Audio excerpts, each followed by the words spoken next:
আসো বেলডাঙ্গা ছাত্র পরিষদ খেলবে।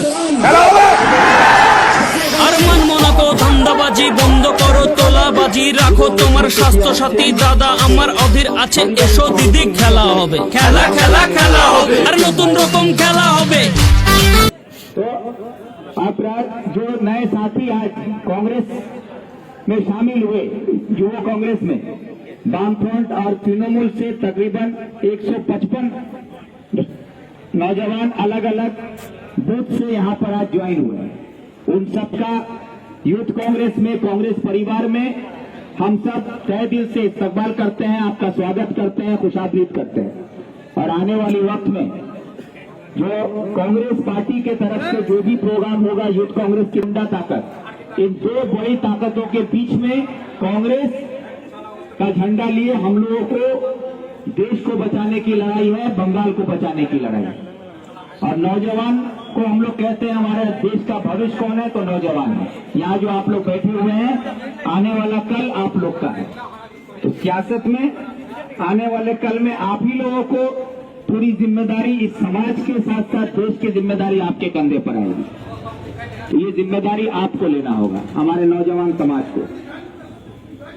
और क्यों आप लोग कांग्रेस के साथ शामिल हो रहे हैं, तो कांग्रेस आपको सही दिशा देगी, कांग्रेस आपको सही मार्गदर्शन देगा, सही रास्ता दिखाएगा कि नौजवानों के मुस्तकबिल के साथ साथ हमारे आने वाले कल बच्चों का मुस्तकबिल, देश का मुस्तकबिल सही हाथों में जाए और देश के हित में हम लोग काम कर सकें, उस पर काम करने की जरूरत है। तो नौजवानों का सियासत में होना क्यों जरूरी है, क्योंकि आज अगर आप वोटर का परसेंटेज देखें तो हिंदुस्तान में तकरीबन 65% वोटर जो है वो नौजवान है, 18 साल से लेकर 40 साल की उम्र का। 18 से 40 साल की उम्र का जितना वोटर है उसका तादाद हिंदुस्तान में तकरीबन 65% है। इतनी बड़ी ताकत जो है वो नौजवानों की है पूरे हिंदुस्तान में। लेकिन हिंदुस्तान में सबसे ज्यादा वोटर नौजवान है, सबसे बड़ी ताकत जो आबादी की है वो मुसलमानों की है या इसकी है, नौजवानों की है।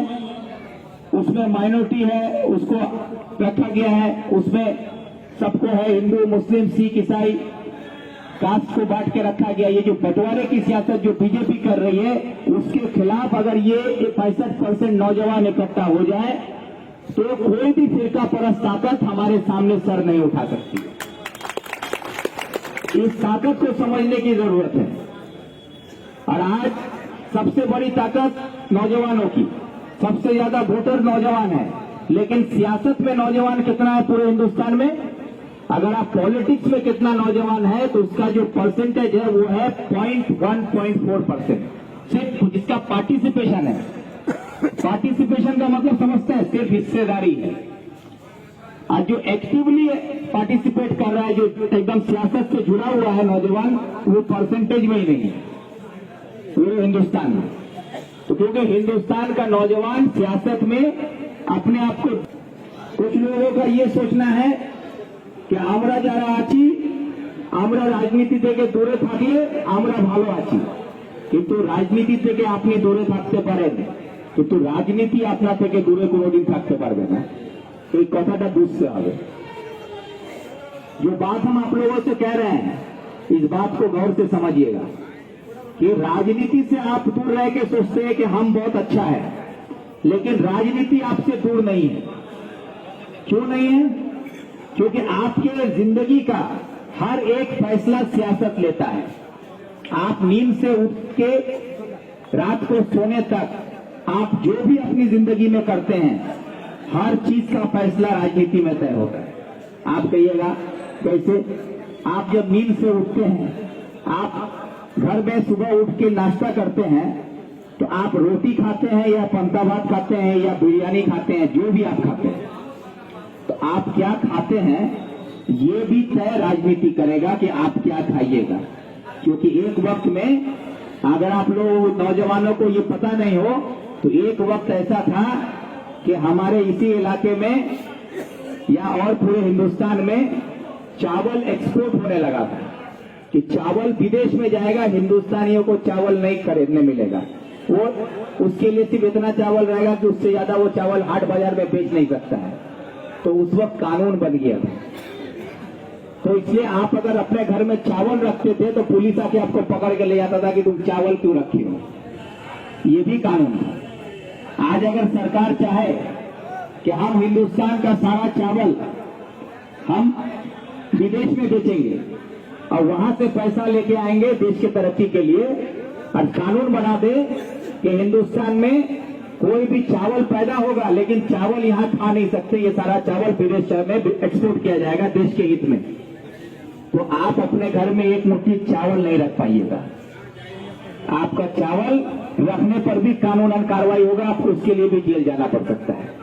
तो यानी कि आपका खाना पीना भी सरकार कंट्रोल कर सकता है। आप क्या पहनिएगा, आप सुबह उठ के कौन सा कपड़ा पहन के हाट जाइएगा, कोई लुंगी पहन के जाते हैं, कोई जींस पैंट पहन के जाते हैं, कोई पंजाबी पैजामा पहन के जाते हैं। हम लोग हर तरह के लोग हर तरह का लिबास पहनते हैं, इस पर कोई पाबंदी नहीं है। लेकिन अगर सरकार आज कानून बना दे कि विदेशी कपड़ा हम लोग के देश में नहीं आएगा या सिर्फ देसी कपड़ा ही हमको पहनना पड़ेगा, तो देसी कपड़ा हमारा जो देश का होगा उसमें अगर बोलते हैं कि खादी का ही पंजाबी पैजामा ही पहनना पड़ेगा, तो हर किसी को खादी का पंजाबी पैजामा पहना देगा वो। ये कानून बनाने से ये भी कानून बन सकता है। लेकिन ये क्यों नहीं बना पाता है? क्योंकि हमारे देश का संविधान ये कहता है कि हिंदुस्तान में डाइवर्सिटी है।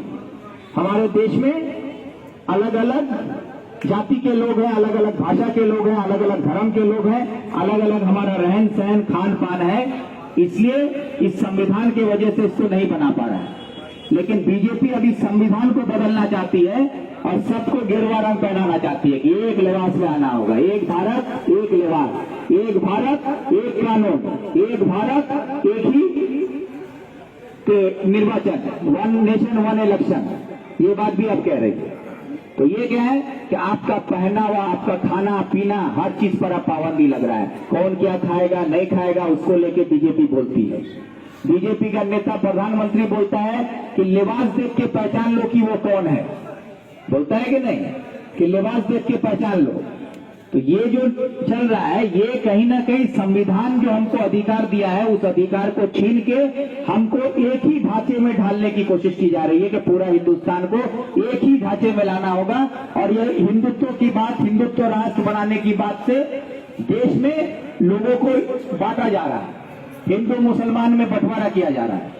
और ये लड़ाई को लड़ने के लिए हमारा जो नौजवान तबका है, अगर नौजवान आज अगर जागरूक नहीं हो, आप लोग अगर इस बात को नहीं समझें कि आपके ऊपर किस तरह से हमला हो रहा है, तो आने वाले वक्त में आपको सियासत बचा नहीं पाएगी।